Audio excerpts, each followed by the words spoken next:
असलामुअलैकुम तमाम देखन ते चाहन वालियां नूं पंजाबी बबलू व्लॉग दा सलाम हो गया। उम्मीद है तुसी सारे ठीक ठाक होणगे और लहंदे पंजाब ते चढ़दे पंजाब ते अलहमदुलिल्लाह नाल दोपहरे दा टाइम है ते असी कई चक्की होई है ते असी ला रहे मुंजी दी पनीरी नूं पानी जनाब आला। वो देखो पानी उधरों आंदा पिया है ते खुशखबरी ये है कि अल्लाह ताला ने अज जिहड़ा ना मौसम बड़ा वधिया ते चंगा कर दिता वा। तुसी वेख सकते हो कि साढ़े पिछे बदल हो गए ने अलहमदुलिल्लाह नाल ते हवावां बड़ियां ठंडियां ते पुरसकून जड़ियां ना चल पईयां ने ते अलहमदुलिल्लाह अल्लाह ताला अपनी रहमत ज़रूर करेगा, रहमत करेगा इंशाअल्लाह। लेकिन रहमत दे नाल जड़ी है तुसी ये दुआ करना कि ज़हमत ना होवे, क्योंकि बहुत ज़्यादा बारिश भी जड़ी है वो पिंड च वसन वाले ਜਿਹੜੇ लोग होंदे ने उन्हां वास्ते मुसीबत दा बहस बन सकती है, क्योंकि उन्होंने जानवर माश मवाली पाले होंदे ने, कच्चे घर होंदे ने ते शहरां दे विच रहन वाले ये नहीं समझ सकते कि कच्चे घर की होंदे ने। ये उन्होंने पता है कि ਜਿਹੜੇ कच्चा घरां च रह चुके होण ਉਹਨਾਂ ਨੂੰ पता है कि अगर बारिशां ज़्यादियां हो जान तो फिर की होंदा है। तो तुसी बस इक्को ही दुआ करना कि अल्लाह ताला जड़ा ना अपनी रहमत ज़रूर करे, क्योंकि रहमत बहुत ज़रूरी होंदी है तो लेकिन ज़हमत जड़ी वो नहीं होनी चाहिए। और दूसरी वजह यह भी है कि बारिश इसलिए ज़रूरी है कि इंसान भी बीमार ने, जानवर भी बीमार ने तो चिंद परिंद जड़ा है वो भी बीमार हो जाता है गर्मी की वजह तो। तो अल्लाह ताला अपनी रहमत करे और साड़ियाँ फसलां जड़ियाँ खुशहाल हो जान। इस टाइम ज़मींदार हजरात परेशान ने, क्योंकि गन्ने की फसल नूं कीड़ा लग जाता है, दूसरियां फसलां जड़ियाँ वो सेहतमंद नहीं होंदियां। जिवें ही बारिश होंदी है अल्लाह ताला दी रहमत होंदी है तो हर तरफ खुशहाली हो जाती है, किसान दे चेहरे ते रौनक आ जाती है कि उसकी फसल बेहतरीन होंदी है। तो अल्लाह ताला ने अज इंशाअल्लाह जड़ी अपनी रहमत ज़रूर करेगा। मैं तुहानू दिखा सकदा दूर दूर तक देखो कि हाले तक बारिश नहीं हुई तो किसान की फसल जड़ी है इस तरह की हैगी है। तो उत्ते वेख सकते हो बदल जड़े होए पे ने अलहमदुलिल्लाह नाल चार चपेरे। तो अल्लाह ताला जड़ा ना ज़रूर जड़ा। अच्छा मैं तुहानू एक चीज़ दसना चाहना है, इन्हां टालियां दे विच बदल किन्ने खूबसूरत लगदे पे ने रुई वाले। तो यह थल्ले जड़ा थल्ले का भी सीन वेखो माशाअल्लाह नाल। तो इंशाअल्लाह बस तुसी ये दुआ करना है। बाकी असी अपने खेतों नूं जड़ा पानी लाने पे हैं, पनीरी नूं पानी लाने पे हैं। तो बाकी अज की जिहड़ी भी डेली रूटीन होएगी तुसी असी तुहाडे नाल शेयर करांगे। फिलहाल जड़ा असी इत्थे पानी ला रहे सी जनाब पनीरी नूं, उधर दा जड़ा बारा सी वो भर गया। वो वेखो सामने नूं पानी जांदा पिया ते असी हुण नक्का जड़ा है चक लिया जनाब। तो ये ला देना असी इत्थे इत्थे पानी बंद हो जाएगा। तो थोड़ा पानी असी जड़ा बचाना है उधरों। जिवें ही मौसम ठंडा होया तो सोलर प्लेट ते टूअल चलदा पिया सी ते सोलर प्लेट वाला टूअल जड़ा हुण बंद हो जाएगा। तो जड़ा पानी थोड़ा जिहा इस बारे नूं लाना, देखो बारा खुशक हैगा तो इनू पानी लाना है। तो असी हुण इस इधरों बंद कर दिता जे। तो यह मोढे ते असी कई रख लियांदी सी। तो ये वेखो बिस्मिल्लाह रहमान रहीम। तो इस बारे में पानी जावेगा बिस्मिल्लाह रहमान रहीम। वेखो जनाब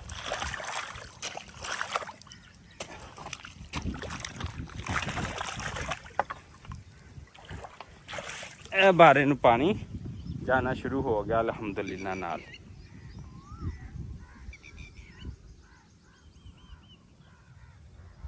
जी माशाअल्लाह नाल सिट्टे जड़े ने ना मुंजी दे निकल आए ने ते चावल तैयार होने की तरफ जड़ा जा रहा है। गोब पै गई है तो सिट्टा भी निकल आए ने अलहमदुलिल्लाह नाल। तो कुछ दिनों तक जड़ी है फसल अलहमदुलिल्लाह नाल जड़ी है तैयार हो जाती है। तो जो ये फसल जड़ी है सेहतमंद तंदरुस्त अच्छी तैयार हो जाती है तो अलहमदुलिल्लाह किसान के चेहरे के उत्ते भी रौनक होंदी है। क्योंकि वजह उसकी ये होंदी है कि किसान बेचारे ने ना सारा साल इत्थे मेहनत करता है, दिन होवे या रात होवे, आंधी होवे या तूफान होवे।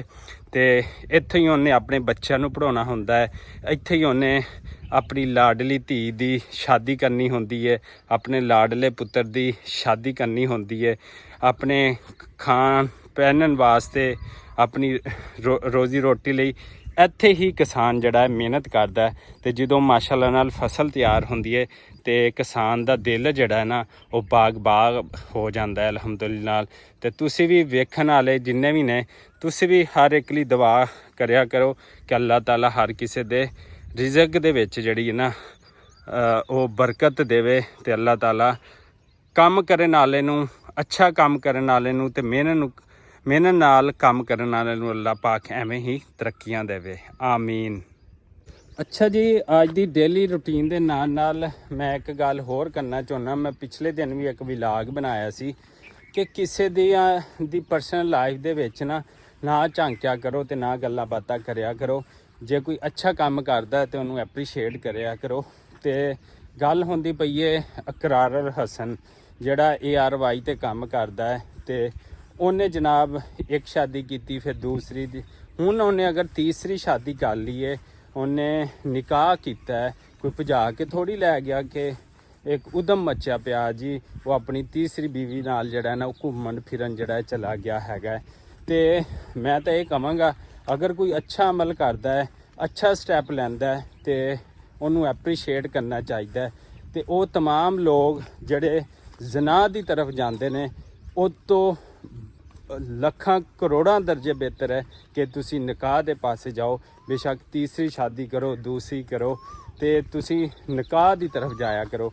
ਤੇ ਇਕਰਾਰ ਹਸਨ ਨੇ ਬਹੁਤ ਅੱਛਾ ਕੰਮ ਕੀਤਾ ਕਿ ਬਜਾਏ ਕਿਤੇ ਗਲਤ ਰਸਤੇ ਤੇ ਚੱਲਣ ਦੇ, ਅਗਰ ਉਹਨੇ ਤੀਸਰੀ ਸ਼ਾਦੀ ਕਰ ਲਈ, ਉਹ ਨਿਕਾਹ 'ਚ ਆ ਗਈ ਹੈ, ਅਗਰ ਉਹ ਭਾਵੇਂ ਉਹਨੂੰ ਜਿੱਥੇ ਮਰਜ਼ੀ ਲੈ ਜਾਵੇ, ਉਹਦੀ ਬੀਵੀ ਹੈ।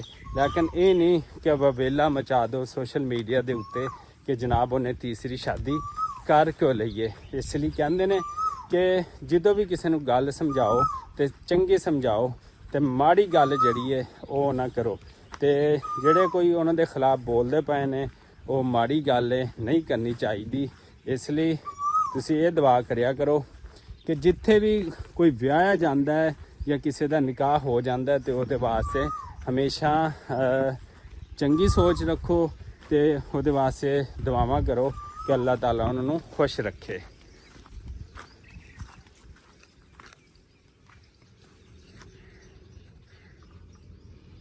ਲਓ ਜਨਾਬ ਵਾਲਾ, ਜਿਵੇਂ ਹੀ ਮੈਂ ਖੇਤਾਂ ਦਾ ਪਾਣੀ ਅੱਗੇ ਦੇਖਣ ਗਿਆ ਤੇ ਆਂਦੇ ਹੀ ਟਿਊਬਵੈੱਲ ਜਿਹੜਾ ਨਾ ਉਹ ਬੰਦ ਹੋ ਗਿਆ। ਇਹ ਵੇਖੋ, ਇਹ ਕਈ ਆਪਾਂ ਇੱਥੇ ਰੱਖ ਦਿੱਤੀ ਹੈ ਤੇ ਇਹ ਟਿਊਬਵੈੱਲ ਜਨਾਬ ਵਾਲਾ ਬੰਦ ਹੋ ਗਿਆ। ਵਜ੍ਹਾ ਕੀ ਹੈ ਕਿ ਧੁੱਪ ਚਲੀ ਗਈ ਹੈ, ਬੱਦਲ ਆ ਗਏ ਸੀਗੇ ਤੇ ਇਸ ਵਜ੍ਹਾ ਤੋਂ ਜਿਹੜਾ ਨਾ ਟਿਊਬਵੈੱਲ ਜਿਹੜਾ ਬੰਦ ਹੋ ਗਿਆ। ਲੇਕਿਨ ਦੇਖੋ ਮੇਰੇ ਭੈਣ ਭਰਾਵੋ, ਤੁਸੀਂ ਸ਼ਹਿਰਾਂ 'ਚ ਰਹਿੰਦੇ ਹੋ, ਇੰਨਾ ਸਾਫ਼ ਪਾਣੀ ਤੁਸੀਂ ਸ਼ਹਿਰਾਂ 'ਚ ਨਹੀਂ ਪੀਂਦੇ ਹੋਣੇ ਜਿੰਨਾ ਸਾਫ਼ ਪਾਣੀ ਇਸ ਮਾਸ਼ਾਅੱਲਾ ਟਿਊਬਵੈੱਲ ਦਾ ਹੁੰਦਾ। ਸਾਡੇ ਪਿੰਡ ਦੀ ਲਾਈਫ ਇਸ ਲਈ ਕਹਿੰਦੇ ਨੇ ਕਿ ਪਿੰਡ ਦੇ ਵਿੱਚ ਜਿਹੜਾ ਰਹਿਣ ਵਾਲਾ ਬੰਦਾ ਤੰਦਰੁਸਤ ਵੀ ਹੁੰਦਾ ਹੈ ਤੇ ਉਹਨੂੰ ਫਰੈਸ਼ ਸਬਜ਼ੀਆਂ ਵੀ ਖਾਣ ਨੂੰ ਮਿਲਦੀਆਂ ਨੇ, ਦੁੱਧ ਵੀ ਮਿਲਦਾ ਹੈ। ਤੇ ਅੱਲਾਹ ਤਾਲਾ ਪਿੰਡਾਂ ਦੇ ਵਿੱਚ ਰਹਿਣ ਵਾਲਿਆਂ ਸਮੇਤ ਜਿੱਥੇ ਵੀ ਸਾਡੇ ਭੈਣ ਭਰਾ ਰਹਿੰਦੇ ਨੇ, ਚਾਹੇ ਉਹ ਸ਼ਹਿਰਾਂ 'ਚ ਨੇ, ਚਾਹੇ ਉਹ ਪਿੰਡਾਂ 'ਚ ਨੇ, ਚਾਹੇ ਪਾਕਿਸਤਾਨ ਤੋਂ ਬਾਹਰ ਨੇ, ਜਿੱਥੇ ਵੀ ਨੇ, ਅੱਲਾਹ ਤਾਲਾ ਸਭ ਨੂੰ ਜਿਹੜਾ ਹੈ ਸਿਹਤ ਤੰਦਰੁਸਤੀ ਵਾਲੀ ਲੰਬੀ ਜ਼ਿੰਦਗੀ ਦੇ। ਤੇ ਆਓ ਮੈਂ ਤੁਹਾਨੂੰ ਇੱਕ ਦਫਾ ਫਿਰ ਵਿਖਾਵਾਂ ਆਪਣੀ ਫਸਲ ਜਿਹੜੀ ਹੈ, ਮਿਰਚ ਦੀ ਫਸਲ ਅਸੀਂ ਇੱਥੇ ਲਾਈ ਹੋਈ ਹੈ। ਗਰਮੀ ਦੀ ਵਜ੍ਹਾ ਤੋਂ ਦੇਖੋ ਮਿਰਚਾਂ ਇੰਨੀਆਂ ਛੋਟੀਆਂ ਹੋ ਗਈਆਂ ਨਾ ਕਿ ਇਹ ਦੇਖੋ ਕਿੰਨੀਆਂ ਛੋਟੀਆਂ ਮਿਰਚਾਂ ਹੋ ਗਈਆਂ। ਤੇ ਇਸ ਲਈ ਮੈਂ ਅੱਗੇ ਪਿੱਛੇ ਗੱਲ ਕਰਦਾ ਪਿਆ ਕਿ ਬਾਰਿਸ਼ ਜਿਹੜੀ ਹੈ ਨਾ ਉਹ ਬਹੁਤ ਜਿਹੜੀ ਹੈ ਜ਼ਰੂਰੀ ਹੈਗੀ ਆ। ਤੇ ਐਵੇਂ ਹੀ ਸਾਡੀ ਇਹਦੀ ਸਬਜ਼ੀ ਦੀ ਫਸਲ ਹੈ। ਇਹ ਦੇਖੋ ਐਡੀ ਵੱਡੀ ਤੋਰੀ ਬਣ ਗਈ ਸੀਗੀ ਤੇ ਇਹਦਾ ਬੀ ਬਣਨ ਵਾਸਤੇ ਅਸੀਂ ਇੱਥੇ ਹੀ ਰੱਖ ਦਿੱਤਾ। ਲੇਕਿਨ ਛੋਟਾ ਫਲ ਜਿਹੜਾ ਨਾ ਇਹ ਵੇਖੋ, ਇਹ ਛੋਟੀ ਬਲ ਤੋਰੀ ਜਿਹੜੀ ਹੈ ਉਹ ਲੱਗੀ ਹੋਈ ਹੈ ਅਲਹਮਦੁਲਿਲਾ। ਲੇਕਿਨ ਬੀਆਂ ਵਾਲੀਆਂ ਜ਼ਿਆਦੀਆਂ ਲੱਗ ਗਈਆਂ ਨੇ। ਇਹ ਵੇਖੋ, ਇਹ ਵਿੱਚ ਰੱਖੀਆਂ ਨੇ ਅਸੀਂ। ਤੇ ਇੱਧਰ ਕਰੇਲੇ ਅਲਹਮਦੁਲਿਲਾ ਲਾਏ ਹੋਏ ਨੇ। ਇਹ ਵੇਖੋ, ਇਹ ਖਾਣ ਵਾਲੇ ਹੋ ਗਏ ਨੇ ਤਿਆਰ। ਤੇ ਇਹ ਜਿਹੜੇ ਇਹਨਾਂ ਦਾ ਬੀ ਬਣੇਗਾ, ਇਹ ਲਾਲ ਹੋ ਗਏ ਨੇ, ਰੈੱਡ ਹੋ ਜਾਣਗੇ। ਇਹ ਵੇਖੋ। ਤੇ ਐਵੇਂ ਹੀ ਇੱਧਰਲੇ ਪਾਸੇ ਅਸੀਂ ਕੱਦੂ ਵੀ ਜਿਹੜੇ ਉਹ ਵੀ ਲਾਏ ਹੋਏ ਨੇ ਅਲਹਮਦੁਲਿਲਾ ਨਾਲ। ਜਦੋਂ ਬਾਰਿਸ਼ ਹੁੰਦੀ ਹੈ ਤੇ ਮਾਸ਼ਾਅੱਲਾ ਬਹੁਤ ਜ਼ਿਆਦਾ ਜਿਹੜੀ ਹੈ ਨਾ ਉਹ ਸਬਜ਼ੀ ਲੱਗਦੀ ਹੈਗੀ ਹੈ। ਇਹ ਵੇਖੋ, ਇਹ ਮਾਸ਼ਾਅੱਲਾ ਕੱਦੂ ਚੈੱਕ ਕਰੋ, ਸੁਬਹਾਨ ਅੱਲਾ। ਤੇ ਇੱਧਰ ਸਾਰੀ ਹਰ ਇੱਕ ਕਿਸਮ ਦੀ ਜਿਹੜੀ ਹੈ ਨਾ ਉਹ ਸਬਜ਼ੀ ਜਿਹੜੀ ਹੈ ਲਾਈ ਹੋਈ ਹੈ ਘਰ ਵਾਸਤੇ ਅਲਹਮਦੁਲਿਲਾ ਨਾਲ। ਤੇ ਇਹ ਭਿੰਡੀਆਂ ਜਨਾਬ, ਇਹ ਚੈੱਕ ਕਰੋ, ਇਹ ਭਿੰਡੀਆਂ ਦੇ ਬੂਟੇ ਲੱਗੇ ਹੋਏ ਨੇ। ਤੇ ਐਵੇਂ ਹੀ ਮੈਂ ਤੁਹਾਨੂੰ ਜਿਹੜਾ ਉਹ ਵਿਖਾਲਦਾ ਪਿਆ ਹੈ ਆਪਣਾ ਰਵਾਵਾਂ ਦੀਆਂ ਫਲੀਆਂ ਵੀ ਚੈੱਕ ਕਰੋ ਤੁਸੀਂ। ਤੇ ਜਨਾਬ ਤੁਸੀਂ ਵੀ ਸ਼ਹਿਰਾਂ 'ਚ ਉੱਠ ਕੇ ਪਿੰਡਾਂ ਦਾ ਰੁੱਖ ਇਖਤਿਆਰ ਕਰੋ ਤੇ ਪਿੰਡਾਂ 'ਚ ਰਹੋ, ਪਿੰਡਾਂ ਦੀ ਲਾਈਫ ਇੰਜੋਏ ਕਰੋ। ਇਹ ਵੇਖੋ, ਇਹ ਰਵਾਵਾਂ ਦੀਆਂ ਫਲੀਆਂ ਨੇ, ਸੁਭਾਨ ਅੱਲਾ। ਤੇ ਜਿਹਨੇ ਨਹੀਂ ਕਦੀ ਵੇਖੀਆਂ ਉਹ ਵੇਖ ਲਓ ਕਿਹੋ ਜਿਹੀਆਂ ਫਲੀਆਂ ਹੁੰਦੀਆਂ ਨੇ। ਜੇ ਅੱਛਾ, ਕਈਆਂ ਨੂੰ ਤੁਸੀਂ ਜਿਹੜੇ ਪੁਰਾਣੇ ਬੱਚੇ ਹੁੰਦੇ ਨੇ ਨਾ, ਉਹਨਾਂ ਨੂੰ ਤਾਂ ਪਤਾ ਹੁੰਦਾ, ਤੇ ਜਿਹੜੀ ਨਵੀਂ ਨਸਲ ਹੈ ਉਹਨਾਂ ਨੂੰ ਇਹ ਨਹੀਂ ਪਤਾ ਹੁੰਦਾ ਕਿ ਇਹ ਜਿਹੜੀ ਵੱਲ ਤੋਰੀ ਜਾਂ ਕੱਦੂ ਜਾਂ ਮਿਰਚ ਲੱਗਦੀ ਕਿੱਥੇ ਵੇ। ਤੇ ਸਾਡੇ ਵਲੋਗ ਵੇਖਦੇ ਰਹੋ, ਤੁਹਾਨੂੰ ਇਨਸ਼ਾਅੱਲਾ ਹਰ ਤਰ੍ਹਾਂ ਦੀ ਮਾਲੂਮਾਤ ਮਿਲੇਗੀ।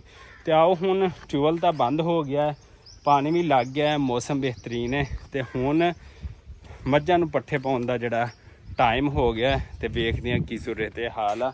ਤੇ ਕਈ ਮੋਢੇ ਤੇ ਰੱਖਦੇ ਹਾਂ ਤੇ ਘਰਾਂ ਨੂੰ ਚੱਲਦੇ ਹਾਂ। ਲਓ ਜੀ, ਇਹ ਤੋਂ ਪਹਿਲੇ ਕਿ ਬਾਰਿਸ਼ ਆਵੇ ਅਸੀਂ ਜਿਹੜਾ ਨਾ ਚਾਰਾ ਪਾਣਾ ਹੈ ਬੱਕਰੀਆਂ ਨੂੰ ਵੀ ਤੇ ਮੱਝਾਂ ਨੂੰ ਵੀ।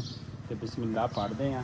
ਇਹ ਚਾਰਾ ਜੰਤਰ ਵੱਢ ਲਿਆਂਦਾ ਸੀ ਤੇ ਉਹ ਜਿਹੜਾ ਪਾਣਾ ਹੈਗਾ, ਤੇ ਹੁਣ ਅਸੀਂ ਬੱਕਰੀਆਂ ਨੂੰ ਜਿਹੜਾ ਨਾ ਉਹ ਚਾਰਾ ਪਾਉਂਦੇ ਹੈਗੇ। ਇਹ ਬੱਕਰੀਆਂ ਪਹਿਲੇ ਹੀ ਬਾਹਰ ਆ ਗਈਆਂ ਵੇਖੋ, ਤੇ ਇਹਨਾਂ ਨੂੰ ਹੁਣ ਅਸੀਂ ਚਾਰਾ ਪਾਣਾ। ਬਾਰਿਸ਼ ਆ ਗਈ ਤਾਂ ਫਿਰ ਇਹਨਾਂ ਨੇ ਚਾਰਾ ਵਗੈਰਾ ਜਿਹੜਾ ਹੈਗਾ ਨਾ ਉਹ ਨਹੀਂ ਖਾਣਾ। ਆ ਲਓ ਜੀ, ਬੱਕਰੀਆਂ ਨੂੰ ਤਾਂ ਚਾਰਾ ਪਾਤਾ ਤੇ ਹੁਣ ਛੋਟੇ ਛੋਟੇ ਮਾਸ਼ਾਅੱਲਾ ਸਾਡੀ ਗਾਂ ਜਿਹੜੀ ਨਵੀਂ ਸੂਈ ਦੇ ਬੱਚੇ ਨੇ, ਮਾਸ਼ਾਅੱਲਾ ਬੜੇ ਖੂਬਸੂਰਤ ਨੇ। ਤੇ ਇਹਨਾਂ ਨਾਲ ਆਣ ਕੇ ਸਭ ਤੋਂ ਪਹਿਲੇ ਪਿਆਰ ਕਰਦੇ ਆ, ਮਾਸ਼ਾ ਬੜੇ ਸੋਹਣੇ ਲੱਗਦੇ ਨੇ। ਹਾਂਜੀ ਕਿੱਧਰ? ਹਾਂ, ਪਾਣੀ ਪੀਣਾ, ਪੱਠੇ ਖਾਣੇ ਆ, ਬਾਰਿਸ਼ ਹੋਣ ਵਾਲੀ, ਆਪੇ ਨਹਾਤਾ ਜਾਣਾ ਤੂੰ। ਤੇ ਮਾਸ਼ਾਅੱਲਾ ਸਾਰਾ ਦਿਨ ਜਿਹੜੇ ਨਾ ਇਹ ਖੇਲਦੇ ਰਹਿੰਦੇ ਨੇ। ਇੱਕ ਚਿੱਟਾ ਹੈ, ਇਹ ਬਲੈਕ ਹੈ, ਤੇ ਇਹ ਚੀਨਾ ਜਿਹਾ ਹੈਗਾ। ਤੇ ਇਹ ਛੋਟੇ ਬੱਕਰੇ ਨੇ ਮੀਮੀਆਂ ਦੇ, ਇਹ ਵੇਖੋ ਮਾਸ਼ਾਅੱਲਾ ਨਾਲ। ਤੇ ਇਹ ਵੇਖੋ, ਅਸੀਂ ਜਨਾਬ ਇਹ ਤੋਂ ਪਹਿਲੇ ਕਿ ਬਾਰਿਸ਼ ਆਵੇ ਤੇ ਅਸੀਂ ਜਿਹੜਾ ਇਹਨਾਂ ਨੂੰ ਪੱਠੇ ਛੱਟੇ ਪਾਤੇ ਨੇ ਤਾਂ ਕਿ ਖਾ ਲੈਣ। ਬਾਰਿਸ਼ ਆਉਣਗੀਆਂ ਤੇ ਆਪੇ ਇੱਕ ਸਾਈਡ ਤੇ ਜਿਹੜਾ ਬਹਿ ਜਾਣਗੀਆਂ। ਤੇ ਇਸੇ ਦੁਆ ਉਮੀਦ ਦੇ ਨਾਲ ਕਿ ਜਿੱਥੇ ਰਹੋ ਖੁਸ਼ ਰਹੋ। ਤੇ ਹੁਣ ਅਸੀਂ ਆਪਣਾ ਬਾਕੀ ਕੰਮ ਮੁਕਾ ਲਈਏ। ਸਾਡੇ ਦਿਹਾਤੀ ਵਲੋਗ ਤੁਹਾਨੂੰ ਪਸੰਦ ਆਉਂਦੇ ਪਏ ਨੇ, ਤੇ ਸਾਡੇ ਚੈਨਲ ਪੰਜਾਬੀ ਬਬਲੂ ਵਲੋਗ ਨੂੰ ਜਿੱਥੇ ਜਿੱਥੇ ਵੀ ਰਹਿੰਦੇ ਪਏ ਹੋ, ਵੇਖਦੇ ਪਏ ਹੋ, ਸਾਡੇ ਚੈਨਲ ਨੂੰ ਲਾਈਕ ਸਬਸਕ੍ਰਾਈਬ ਕਰੋ। ਤੇ ਇਹ ਵੇਖੋ ਮਾਲ ਰੈਡੀ ਹੈਗਾ, ਜਿਹਨਾਂ ਨੂੰ ਅਸੀਂ ਹੁਣ ਹੋਰ ਪੱਠੇ ਪਾਣੇ ਨੇ।